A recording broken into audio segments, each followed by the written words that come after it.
బాగానే ఉంది. ప్రేక్షకులు చాలామంది అడుగుతున్నారు. మనకు ఒక విషయం చూస్తుంటే ప్రశ్నల వెంబడి ప్రశ్నలు వస్తున్నాయి. జెనసిస్‌లో ఒక ముఖ్యమైన టర్నింగ్ పాయింట్. నోవా క్యారెక్టర్ గురించి మనం మాట్లాడుతూనే పోవచ్చు. చాలా విషయాలు చేస్తున్నాడు. ఇంకా చెప్పాలంటే ఆ టైంలో గమనిస్తే ఇదంతా చేయగలమా అనే ప్రశ్న మన ఊహల్లోకి వస్తుంది. అయితే ఈ వచనం ఒక వ్యత్యాసమైన వచనం. జెనసిస్ చాప్టర్ 6 వర్స్ 9 ఒక వ్యత్యాసమైన వచనం. ఆ వచనానికి వెళ్ళడానికి ముందు మీరు ఎప్పుడైనా దేవుని యొద్ద ప్రశ్న అడిగి బదులు పొందడం మాత్రమే కాదు, అయితే బదులు రాలేదని తప్పించినట్లు ఉందా? దీనికి మీ సమాధానం ఏంటి? అంటే మన అందరికిని ప్రశ్నలనేవి ఉంటాయి. హ్మ్.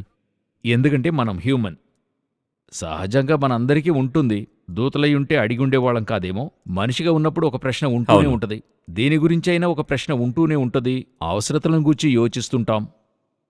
ఒకచోట దానికైనా జవాబు దేవుని దగ్గరే లభిస్తుందనే ఒక స్థలానికి వస్తాం.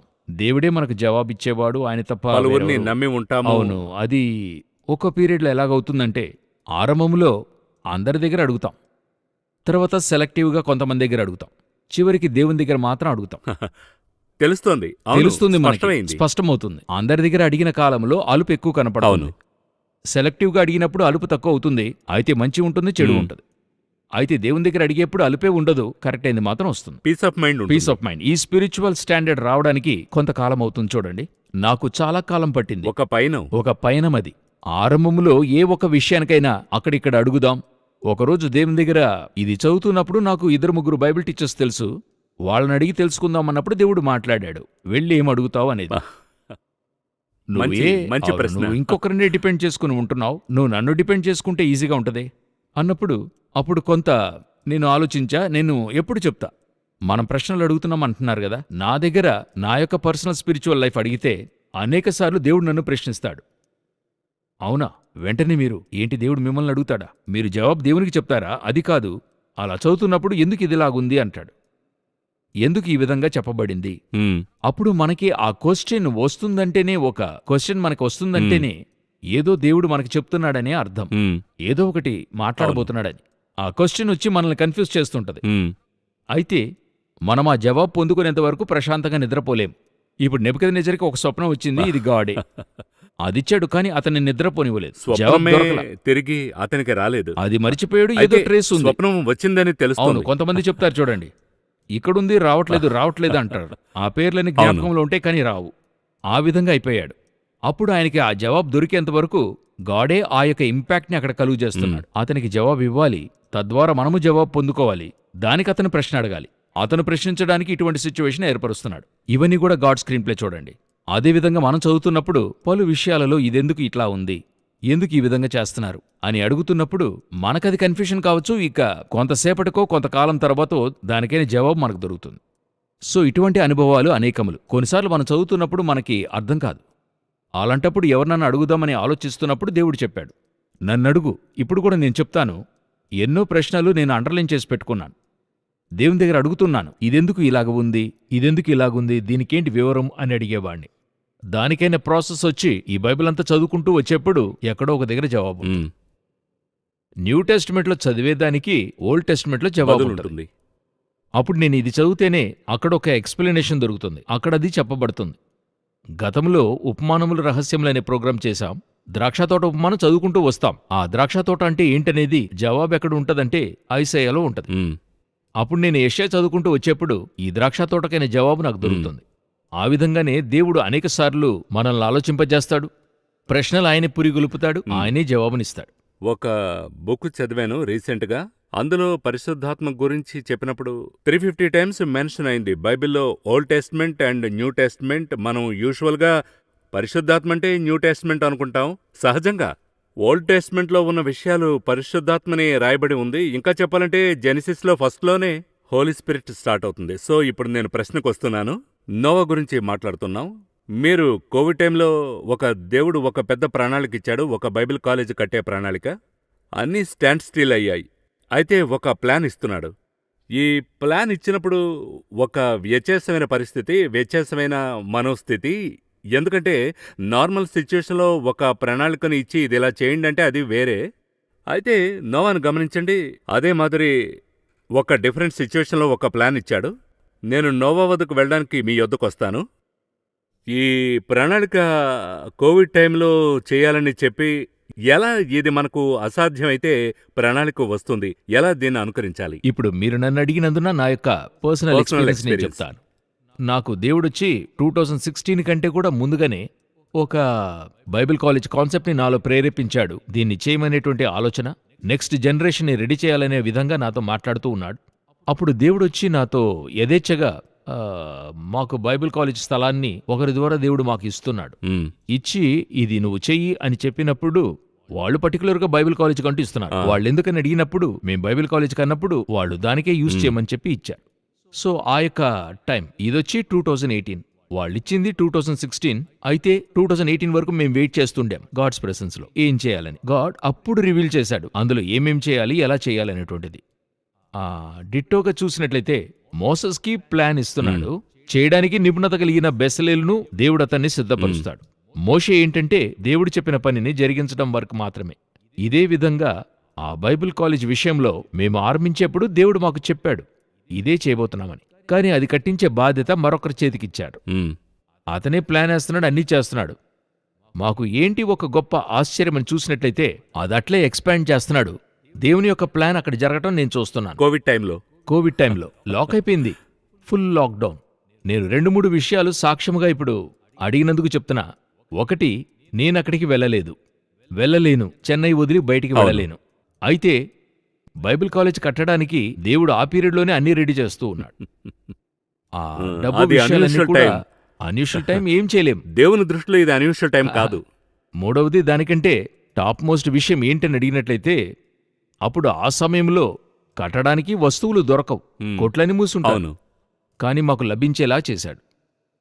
ఇంతకంటే పెద్ద విషయం ఏంటంటే గవర్నమెంట్లో అప్పుడు మీకు జ్ఞాపకం ఉందో లేదో తెలీదు, వాళ్ళు చెప్పారు కట్టుకునే వారికి నిషేధం లేదనే ఒక ఇది ఇచ్చారు. గవర్నమెంట్ అన్ని లాక్ చేయండి, ఇంతవరకే పనిచేయాలనే రెస్ట్రిక్షన్స్ ఉండే. అయితే ఒకటి మాత్రం లాస్ట్ లైన్లో వస్తుంది, గవర్నమెంట్ వాళ్ళు చెప్పిన రూల్స్లో కట్టుకునే పనులకు నిషేధం లేదు. అప్పుడు మేము కడుతూ ఉన్నాం. హ్మ్. కోవిడ్ టైంలోనే అది కట్టి ఒక 50% కట్టి ముగించడానికి, ఒక ఫేస్ కట్టి ముగించడానికి దేవుడు కృప చూపించాడు. హ్మ్.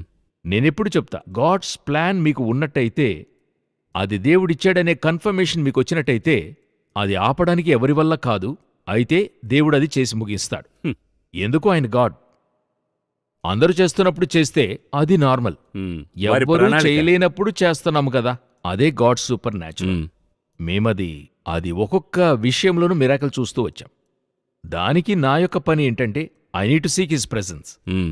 నేను దేవుని సన్నిధిలో Close-గా ఉండాలి. క్లోజ్గా ఉండాలి. ఏం చేయాలి, ఏది చేయాలి, నేను ఏం చెప్పేది ఒక ఛానలే. నేను గాడ్ చెప్పేది ఇక్కడ చేస్తుంటారు, మధ్యలో నా ద్వారా వెళుతుంది అంతే. అది డబ్బు విషయం కావచ్చు, లేక ఏదన్నా ఒక అడ్వైస్ కావచ్చు, ఏది కావాలన్నా నా ద్వారా వెళుతుంది గాని చేసేది దేవుడు. చేసేవాళ్ళు వేరే, వీళ్ళు వేరే చోట ఉన్నారు, నేను వేరే చోట ఉన్నాను. జస్ట్ నా ద్వారా వెళుతుంది అంతే. వాళ్ళది చేస్తారు, దేవుడు చెప్తాడు. కంప్లీట్గా నా పని అనేటువంటిది జస్ట్ మధ్యలో ఉన్నదే, గాడికి వాళ్ళకి మధ్యలో ఉన్నది. మిగతా నా పని ఏమీ లేదు. అయితే దేవుడు చేసి ముగించాడు. నాకు దేవుడు చెప్పింది అదే. మధ్యలో ఒక సిచ్యువేషన్లో కొంత డబ్బు అవసరత అనిపించినప్పుడు, సరి మనం ఏదైనా సేల్స్ చేయగలమా అలా అనుకుంటున్నప్పుడు దేవుడు చెప్పాడు, నేనే ఆరంభించా, ముగిస్తా. నేనది ఏం చేయాలో నేను చేస్తా. దేవుడు అన్నిటినీ మిరాకిల్, అద్భుతంగా. అవసరతలు మీకు కోవిడ్ టైంలో పనివాళ్ళు ఎలా దొరుకుతారు? హ్మ్. కోవిడ్ టైంలో వస్తువులు ఎలా దొరుకుతాయి? అది డబ్బులున్నా గాని కొండపైకి వెళ్ళాలి. కొండపైకి వెళ్ళాలి, డబ్బున్నా దొరుకుతుందా? కానీ ఇంతటినీ దేవుడు చేశాడు. హ్మ్. ఇంతటినీ చేశాడు. నేను చెప్తా, గాడ్స్ ప్లాన్ అనేది ఒకటి వచ్చిందంటే అది ఆపడం ఎవరి వల్ల కుదరదు. అది జరుగుతుంది, జరిపించి ముగిస్తాడు. God will do. అదే విధంగా నేను ఇప్పుడు ఇదొచ్చాక ఏం చెప్పేది, బైబిల్లో నోవాహుతో చెప్పాడు. సో నోవాహుతో చెప్పింది మనం విశ్వాసంతో అది చదివి, నోవాహు మూలంగా చేశాడు. మనం ఆ లెవెల్కి పెద్ద ఓడ కట్టలేదు, అందులో ఒక 10% 20% కడతన్నాం అనుకోండి. అయితే మనము అది చేయడానికి విశ్వాసం ఎక్కడి నుండి వస్తుందంటే ఈ విధంగా నోవాహు గురించి చదివేప్పుడు వస్తుంది. అందుకనే ఆ ప్రశ్న అడిగాను. ఎందుకంటే బైబిల్లో ఉండే విషయం మనం బైబిల్లో చూస్తున్నాం. ఎందుకంటే లైఫ్లో జరుగుతోంది. నేను మీతో పరిచయం ఉన్నాను కాబట్టి ఆ బైబిల్ కాలేజ్ ఇనాగ్రేషన్కి నేనే వచ్చాను. అప్పుడే ఈ ప్రశ్న వచ్చింది, ఎలా దీన్ని కట్టారు? అలాగని ఇక్కడ ఒక నిర్మాణం జరుగుతోంది. ఇప్పుడు అందరూ దానిలో ఒక ప్రశ్న అడుగుతారు, ఈ స్థలానికి వచ్చి మీరు ఎలా కట్టారు? అవును, అదే గొప్ప గాడ్స్ మిరాకిల్. God's miracle. ప్రశ్నకు వస్తున్నాను. ఈ 6th చాప్టర్లో 9th వర్స్ ఈ వచనం నేను ఇంగ్లీష్లో చదువుతాను. This is the genealogy of Noah. Noah was a just man, perfect in a generation. Noah walked with God and Noah begot 3 sons, Shem, Ham and, Japheth. తెలుగులో ఎలాగుందంటే నోవాహు వంశావళి ఇదే. నోవాహు నీతిపరుడును, తన తరములో నిందారహితుడునై ఉండెను. నోవాహు దేవునితో కూడా నడిచినవాడు. చాలా ఇంట్రెస్టింగ్ అయిన వెర్స్, టర్నింగ్ పాయింట్ అయిన వెర్స్. ఎలా ఆ సమయంలో ఒక దర్శనమును పొందడమే కాకుండా నీతిమంతుడని రాయబడి ఉంది. చుట్టూ సమస్యలు, ఎలా ఉండగలరని అడగడం లేదు. ఆ సర్టిఫికెట్ని పొందాడు, గమనించండి. అదే ఇంట్రెస్టింగ్గా ఉంది నాకు. నాకు దేవుడు ఆరంభము నుండి నా మినిస్ట్రీలో ఈ వాక్యము పెట్టుకునే, నాకు తెలిసి నాకు జ్ఞాపకం ఉన్నంతవరకు చెప్తున్నా, ఒక 50 నుండి 100 మెసేజ్లు చెప్పు. ఓ, ఈ ఒక్క లైన్తో ఈ ఒక్క పార్ట్ మాత్రం ఉంచుకొని. ఎందుకంటే ఇందులో అంత ఉంది, అన్ని కార్యాలున్నాయి. ఇప్పుడు నోవహు దేవునితో కూడా నడిచిన నీతిపరుడు అనే కదా ఉంది. ఒక బేసిక్ విషయం. దాని క్రింద వాక్యం ఏం చెప్తుంది? 12లో దేవుడు భూలోకమును చూచినప్పుడు అది చెడిపోయి ఉండెను, భూమి మీద సమస్త శరీరులు తమ మార్గమును చెరిపివేసుకుని ఉండేరి అనుంది కదండి. 100% భూమి కరప్టెడ్. అందులో ఒక్కడు నీతిపరుడు అవుతుందా? ఈరోజు మనం పరిస్థితి చూసే అవును, నిందను వేస్తున్నాం. అందరూ అలాగున్నారు, వేరే దారి లేదు. నేను అలాగే ఉన్నాను. నేను బాగానే ఉన్నాను, కానీ పరిస్థితులు మారాయి. 2 విధాలైన సాక్ష్యాలున్నాయి. ఒకటి, నాకు తెలిసిన ఒక వ్యక్తి వర్క్ చేస్తున్న స్థలంలో ఆయన పై అధికారి ఆయన ఫోర్స్ చేస్తున్నాడు. లంచం తీసుకుని ఇవ్వమని చెప్తున్నాడు. ఈయన బిలీవర్, ఈయన తీసుకోడు. అయితే ఈయనేం చెప్తున్నాడు? వేరే దారే లేదు, నేను తీసుకునే ఇవ్వాలి, లేకపోతే ఉద్యోగం నుండి తీసేస్తారు. సార్, నా మనస్సుకి నచ్చలేదు, ఇష్టం లేకుండా చేస్తున్నాను అని. ఇది ఒక సాక్ష్యం, ఒక కేటగిరీ. ఇంకొకరు, నాకు తెలుసు, ఇది జరిగిందే, ఇది నా కంటికి ముందు జరిగింది. ఏంటంటే ఆయనకి పైన ఉన్న అధికారి ఫోర్స్ చేస్తున్నాడు. ఎందుకంటే ఆయన పైన ఉన్న అధికారి ఆయన ఫోర్స్ చేస్తున్నాడు. ఫోన్ చేసి ఈ విధంగా ఫోర్స్ చేసి ఈ రీతిగా ఆ నెలకి ఇన్ని లక్షలు లంచం ఇవ్వాలని చెప్తాడు. అది మాత్రమే కాకుండా అందరికీ పై అధికారి చేయొద్దని కూడా చెప్తున్నాడు. ఆయన చేయొద్దని చెప్తున్నాడు. అప్పుడు వీళ్ళేం చేశారంటే ఆయన ఫోర్స్ చేసిన వెంటనే ఈయన చెప్పాడు, నా వల్ల అలా తీసుకుని ఇవ్వలేను, అటువంటి పని చేయను, అయితే పని నుండి తీసేస్తానన్నాడు. ఏం చేశాడు? ఉద్యోగం రిజైన్ చేసి బయటకు వచ్చేశాడు. అలా ఇప్పుడు ఇలా రెండున్నాయి. నిన్ను నీతిమంతునిగా దక్కించుకోవడానికి అవుతుంది, పరిస్థితికి తగినట్టుగా నేను ఫ్లెక్సిబుల్ అవుతానని చెప్పి వెళ్లడం అవుతుంది. నేనేం చెప్తున్నా, ఈ ఫ్లెక్సిబుల్ అయ్యి వెళ్లడం అనేది ఈరోజు కామన్. పరిశుద్ధులు కూడా, నీతిమంతులు కూడా ఇదే చేస్తున్నారు. వాళ్ళు చెప్తున్నారు, ఏం చేయగలము, ఉద్యోగాలు లేవు, లేని పక్షాన మనం ఏం చేయగలము అని చెప్తున్నారు. అయితే ఈ విధంగా తీర్మానించుకునేవారు కొంతమందే. అయితే దేవుడు వీరిని చేయి విడవలేదు. నేను చూసింది చెప్తున్నా, ఇతనికంటే ఇతను ఆశీర్వదించబడ్డాడు. ఈయన స్వయంగా ఒక బిజినెస్ ఆరంభించాడు. ఆ బిజినెస్ని దేవుడు ఆశీర్వదించి ఇతను అదే ఉద్యోగంలో నెల జీతానికి ఉండిపోయాడు. ఇతడైతే ఆ పనిలో ఉంటూ పని చేయలేనంత రీతిలో దేవుడు ఆశీర్వదించి ఉన్నతంగా హెచ్చించాడు, హానర్ చేస్తున్నాడు. సో మీ చుట్టూ ఉన్న పరిస్థితులు మీకు అక్రమంగా ఉండొచ్చు, మీ చుట్టూ ఉన్న పరిస్థితులు మీకు కఠినంగా ఉండవచ్చు. వాటి మధ్యలో మీరు నీతిమంతునిగా జీవించగలరు. ఇది ఒక పార్ట్, నోవహు దగ్గరున్న బేసిక్. వీటికి మధ్యలో వాక్యం చెప్తుంది, నోవహు దేవునితో కూడా నడిచిన వాడు. ఇంగ్లీష్ లో walk with God, walked with God line లో చదువుతాం, కానీ అందులో ఎంత డెప్త్ ఉందో చూస్తున్నాం. నేను ఆట పట్టించడానికి చెప్పట్లా. మీరు మీ వైఫ్ తోనే నడవండి, మీరు కూడా నడిచిపోలేరు. ఒక దగ్గర కొంత ముందుకు వెళతారు, లేదా ఒక దగ్గర కొంత వెనుకొస్తారు. కూడా నడిచి వెళ్ళడం అనేది చాలా కష్టం. ఇప్పుడు మీరు ఒక వ్యక్తితోనే అలా నడిచి వెళ్ళడం అనేది కష్టమవుతుంది కదా. ఒక ఫ్రెండ్తో నడవండి, నడిచేప్పుడు ఒక అడుగు ముందు వెనుక అవుతుంది. మీరు మిలిటరీలో చూసినట్లయితే పెరేడ్ చేస్తారు, వారంతా కరెక్ట్గా స్టెప్పులు వేస్తారు, అందరూ ఒకేలాగా అడుగేస్తారు. అది ఆ సమయానికే అవుతుంది. బయటకు వచ్చిన తర్వాత వాళ్ళ వల్ల కుదరదు. ఈయన లైఫ్ లాంగ్ ఆయనతో కూడా ఒకేలా నడుస్తున్నాడు. ఆయనతో పాటు ఈయన అడిగేస్తున్నాడు. ఇద్దరు ఒకేసారి వేస్తున్నారు, ఎందుకంటే మీరు గాడ్తో కూడా వాక్ చేస్తున్నారు. అలాగైతే అతని స్పిరిచువల్ లైఫ్ చూడండి.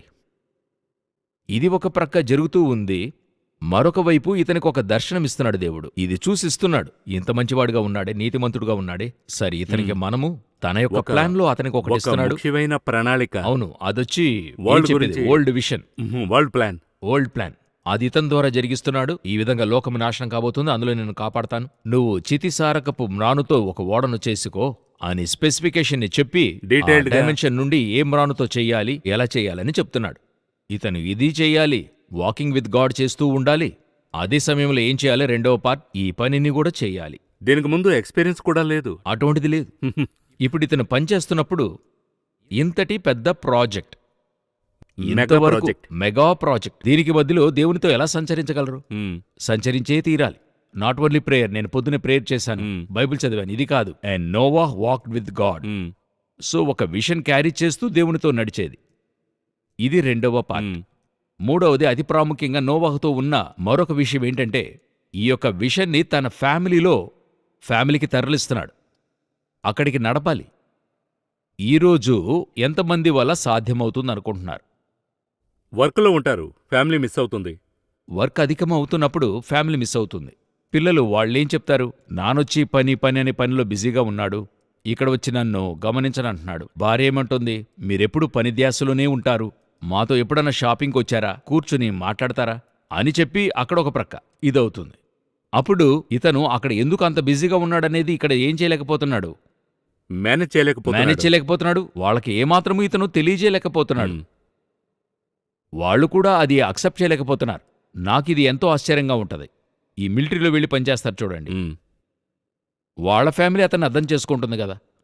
నా భర్త ఎంత దూరంలో ఉన్నాడు, అర్థం చేసుకున్నవారు ఉన్నారు, లేనివారు ఉన్నారు. విదేశాల్లో పనికెళ్తున్నారు, 5 సంవత్సరాలు 10 సంవత్సరాలు అక్కడే ఉంటున్నారు. వాళ్ళ ఫ్యామిలీ ఇక్కడ అర్థం చేసుకుంటుంది కదా, భర్త మన కొరకే అక్కడ కష్టపడుతున్నాడు, పని చేసి సంపాదించి పంపుతున్నాడు. అర్థం చేసుకున్నవారు ఉన్నారు, చేసుకోలేనివారు ఉన్నారు. ఆ విధంగా ఒక స్పిరిచువల్ విషన్ని క్యారీ చేయగలిగినటువంటి ఒక మనిషిని అర్థం చేసుకున్నవారు ఎంతమంది ఉన్నారు? ఎందుకన్నట్టయితే, ఒకటి, ఈ మనిషి వల్ల వీరిలోకి ట్రాన్స్ఫర్ చేయడమే కష్టంగా ఉంది. అదియే నోవాహు దగ్గర ఉన్నటువంటి గొప్ప సక్సెస్. నోవహు ఫ్యామిలీ యొక్క సక్సెస్కి కారణం ఏంటంటే, హీబ్రూ 11లో ఉంది, నోవహు తన ఇంటివారి రక్షణ కొరకు ఒక ఓడను సిద్ధము చేశాను, సేవ్ చేసుకోవాలని చెప్పి. అప్పుడు ఆ పూర్తి కుటుంబం ఇతని విషయాన్ని అక్సెప్ట్ చేసుకుంది కదా. మీరు జస్ట్ వెళ్ళి చెప్పి చూడండి, నేను ఈ విధంగా వరల్డ్ వైడ్ ఒకటి చేయబోతున్నాను, దీనికి ఇన్ని లక్షలు ఖర్చు అవుతుందని చెప్తే ఫస్ట్ చూసి చేయండి, ఉండేది కూడా పోతుంది. మీరేదో తెలియకుండా కాలేస్తున్నారనిపిస్తుంది. ఇలాగా ఎన్ని అడ్వైసులు మనకి అన్ని వైపుల నుండి వస్తుంది, అవునా? వీటన్నిటికంటే కూడా మెగా ప్రాజెక్టు, ఇంకా జరగని ఒక ప్రాజెక్టు లోకంలో అంతకుముందు అటువంటి ప్రాసెసే లేదు. అది వెళ్ళి చెప్తున్నాడు లోకము నాశనం అవుతుందని. ఇప్పుడు మీరు చెప్తే ఎవరు అంగీకరిస్తారు? కానీ బైబిల్ చెప్తుంది భూమి అగ్ని కొరకు నిలువ చేయబడినది. ఈరోజు మీరు అది చెప్పండి, అక్సెప్ట్ చేసుకోం కదా. ఎలా 4000 సంవత్సరాలకు ముందు ఆయన ఫ్యామిలీ అక్సెప్ట్ చేసింది? అదే నోవాహు దగ్గర దేవుడు అనుగ్రహించిన గొప్ప కృప. ఒక ఫ్యామిలీతో, ఒక విషన్తో ఒక విషయాన్ని చేస్తున్నారు కదా, అదొచ్చి ఎప్పుడునూ ఒక గొప్ప సక్సెస్. అయితే ఈ విషన్ అన్నది వారిలోనికి వెళ్ళాలి. సరే, భార్యలోనికి తీసుకువెళ్లడమే ఒక పెద్ద విషయం. 3 యవనస్తుల దగ్గరికి తీసుకెళ్లాడు. పెండ్లి ఈడులో ఉన్న 3 యువకులు. ఇది వీలవుతుందా ఈరోజు? మీరు చెప్పిన పని మీ పిల్లలు చేయడానికి ఎంతమంది అంగీకరిస్తారు? తండ్రి పని పిల్లలు చేయడానికి ఎంతమంది అంగీకరిస్తున్నారు? తండ్రి పని చూసి పిల్లోడు చెప్తున్నాడు, నాకీ పని వద్దు, కష్టంగా ఉంది, నేను వేరే పనికి వెళతాను. అయితే కొంతమంది పిల్లలు అంగీకరించేవారు ఉన్నారు. అది సమ్మతించి ఆ విషయంతో క్యారీ చేసేవాళ్ళు ఎంతమంది? ఇప్పుడు నా తండ్రి పని నాకు వచ్చింది, నేనే తర్వాత చేయాలి, వేరే దారే లేదు. అలాగని పని చేయడానికి నా తండ్రి ఒక మంచి నోబుల్ వర్క్ పనిచేస్తున్నాడు, ఈ వర్క్ని మరో లెవెల్కి తీసుకెళ్లాలని పనిచేసేవాళ్ళకి డిఫరెంట్గా ఉంది, పిలుపులో ఉంది. ఈ 3 యవనస్తులు అది క్యారీ చేస్తున్నారే. షేము, హాము, యాపెతు క్యారీ చేస్తున్నారే. మరొకటి మీరు గమనించాల్సిన విషయం, వాళ్ళ తండ్రి దగ్గర చెప్పిన విషన్ టోటల్ వరల్డ్ ఎదిరిస్తుంది. అది మీ పిల్లోడు ఎక్సెప్ట్ చేయాలి, అవునా? 4 మంది మనకెదురుగా మన విషన్ని ఎందుకురా పిచ్చితనంగా మాట్లాడుతున్నావు, లోకం ఎలా నశించిపోతుంది, 2000 సంవత్సరాలకి ఇదే చెప్తున్నారు, లోకం నాశనం కాబోతుందని కథ చెప్పి తిరుగుతున్నాడని చెప్పినప్పుడు, తండ్రిని హేళనగా మాట్లాడుతున్నప్పుడు కొడుకు తండ్రి నుండి ఆ విషయం చెడగొడతాడు కదా. నార్మల్గా ఏ పిల్లాడని అడుగుతాడు కదా, నానా ఇది నీకు అవసరం లేని పని, అందరిలా నువ్వు కూడా ఉంటే ఎలాగని అడుగుతాడు కదా. 3 అక్సెప్ట్ చేస్తున్నారు, మరియు కూడా పనిచేస్తున్నారు. అదే ముఖ్యం, కూడా పనిచేస్తున్నారు. ఇన్ని కూడా దాటి ఇదొచ్చి ఈరోజు నేను చెప్తున్నా 99.99 కుదరదు. ఆ 3 కోడళ్ళు కూడా సహకరించారు చూడండి. ఆ విషయాన్ని వాళ్ళు క్యారీ చేశారు చూడండి. అది వేరే ఎపిసోడ్లో మాట్లాడుకున్నాం. అవును. అతనిలో ఉన్న విషన్ భార్య, కుమారులు, కోడళ్ళు. సరే, ఇదంతా కూడా ఎన్ని రోజుల డ్యూరేషన్ అనుకుంటున్నారు? 100, మోర్ దెన్ 100 years. ఒకే విషన్. అతను చెప్పింది 100 సంవత్సరాలకు జరగలేదు, అదే ముఖ్యం. లోకము నాశనమవుతుంది ఎప్పుడంట? దేవుడు చెప్పున్నాడయ్యా, డేటు తెలీదయ్యా. ఏ టైం తెలీదు, ఏం తెలీదు. ఎలా నాశనమవుతుంది? నీళ్లతో నాశనమవుతుంది ఎలా? వర్షమే కురవలేదు ఎలా? ఏంటయ్యా, ఆ పర్వతం ఉందే, అదంతా మునిగిపోతుందా నీళ్లలో? పాసిబిలిటీ ఉందా? అదే అంతవరకు సాధ్యం కాని ప్రాక్టికల్ ఐస్‌తో చూడలేనిది దేవుడు చెప్తున్నాడు. చెప్తున్నాడు. చెబుతున్నప్పుడు ఈ టోటల్ ఫ్యామిలీ దానిని లోనికి తీసుకుంటుంది హ్మ్. చూడండి. ఇదే నోవహు దగ్గరున్న ఎంతో ప్రాముఖ్యమైన మూడవ విషయం. అప్పుడు ఒక విషన్ ఇచ్చినప్పుడే మన వల్ల ఇది సాధ్యం అంటే అది విషం కాదు. దేవుడిచ్చేది మన వలన కాదని తెలిస్తే ఇస్తున్నాడో అనే పాయింట్ వస్తుంది. అది దేవుని వలన మాత్రమే సాధ్యం. అయితే మిమ్మల్ని పెట్టుకునే చేస్తాడు. కుదరదన్న మీతో ముగించలేనటువంటి ఒక పనిని ముగిస్తాడు. అదే దేవుడు చేసేది. అప్పుడు దేవుడు ఏ విధంగా నోవహును చూస్ చేసి ఈ విషయాన్ని క్యారీ చేస్తున్నాడు. మూడవ విషయం. నాలుగవది చాలా ఇంపార్టెంట్. ఈ విషయాన్ని నోవహు ప్రసంగించాలి, జనులకు చెప్పాలి. He has to do the ministry. నీతిని ప్రసంగించినటువంటి నోవహు ఇతను వెళ్ళి జనులకు చెప్తున్నాడు, మినిస్ట్రీ ఫెయిల్యూర్. అదే ఎంతో ఇంపార్టెంట్. ఒక్కడు కూడా రాలేదు. ఎన్ని సంవత్సరాల మినిస్ట్రీ? 100 సంవత్సరాల మినిస్ట్రీ. అది పరిహాసం చేస్తున్నారు. పరిహసించారు. ఎంతమంది అంగీకరించి చనిపోయారో తెలియదు. అయితే వాక్యం చెప్తుంది, అతను ప్రసంగించినప్పుడు లోబడకపోయారు అని బైబిల్ చెప్తుంది. దేవుని దీర్ఘశాంతము ఇంకా కనిపెట్టుచుండినప్పుడు వీరిని గూర్చి అవిధేయులైన ఆత్మలను ఉంటది. సో ఇలా ఒక కూటం మినిస్ట్రీ ఒక ప్రక్క ఇతను అనుకున్నట్టుగా సక్సెస్ కాదు, ఫెయిల్యూర్గా వెళ్తుంది. ఏది చెప్పినా వినడం లేదు. ఒక కూటం. ఇంకొక ప్రక్క ఓడను సిద్ధపరచాలి. ఇంకొక వైపు పర్సనల్ స్పిరిచువల్ లైఫ్ని మెయింటైన్ చేయాలి. దీనితో పాటు తన ఫ్యామిలీని భద్రపరుచుకోవాలి. ఈ విషయం లోపల ఇంతటినీ చేసి 100 సంవత్సరాల తర్వాత మిషన్ని సక్సెస్ఫుల్ చేశాడు చూసారా? అదే నోవాహు యొక్క సక్సెస్. ఈరోజు ఇదే కార్యాన్ని తిరిగి చేయమన్నప్పుడు మీ వల్ల నా వల్ల చేయడం కష్టం. బట్ నేను చెప్తున్నా, గాడ్ చెప్తే అవుతుంది. సో దేవునితో సంచరించడం అనేది చాలా ఇంపార్టెంట్. నీ చుట్టూ ఉన్న పరిస్థితులను చూడకూడదు. ఏదన్నా జరగని నేను గాడుతోనే ఉంటాను. మన చుట్టూ ఉన్నది ఆపోజిట్గా ఉన్నా నేను గాడుతోనే ఉంటాను. నన్ను పిచ్చివాడన్నా నేను మినిస్ట్రీ చేస్తాను. గాడ్ చెప్పింది చేస్తాను. అవసరమే లేదని లోకము క్రిటిసైజ్ చేసినా గాని దేవుడు చెప్పిన ఓడను నేను కడతాను. కానీ అన్నిటికంటే ముఖ్యం, నా యొక్క విషన్ని నా ఫ్యామిలీలోకి తీసుకెళ్తా. ఎందుకంటే నా మొదటి ఆత్మలే వాళ్ళు. నేను మొదటిగా వాళ్ళకే చెప్పాల్సింది. సో ఇక 4ను ఎంతో సరిగ్గా నేను చేస్తున్నప్పుడు దేవుడు నన్ను బట్టి భూలోకంలో చేయాలనుకున్న పని నేను చేసి ముగించగలను. మనిద్దరి జీవితంలో కూడా జరిగింది. కోవిడ్లో మీరొక విషయం చేశారు, సాధ్యమే కానిది. అదేలాగున ఇండియాలో సాధ్యమే లేని టైంలో ఎలాంటి పరిచర్య ఒకటి జరుగుతోంది మీడియాలో. సో ఎనీవేస్, సో ఇదెందుకు చెప్తున్నానంటే ప్రేక్షకులు చూస్తున్నారు. ఇది చేయలేమని కాదు, దేవుడు చెప్తే అది జరుగుతుంది. మనం విశ్వాసం ఉంచాలి. నేను ఎక్స్పెక్ట్ చేస్తున్న ఈ ప్రోగ్రాం మట్టుకైతే వారికి స్పిరిచువల్ రెవల్యూషన్ కంటే వారి అంతరంగ ఆత్మలో అనేక విషయాలు దేవుడు మాట్లాడుంటాడని నేను నమ్ముతాను. ఖచ్చితంగా. చాలా సంతోషం బ్రదర్ జగన్. మరో కార్యక్రమంలో మరో ప్రశ్నను చూద్దాం. ఈ కార్యక్రమానికి మీరు వచ్చినందుకు చాలా సంతోషం. వందనాలు.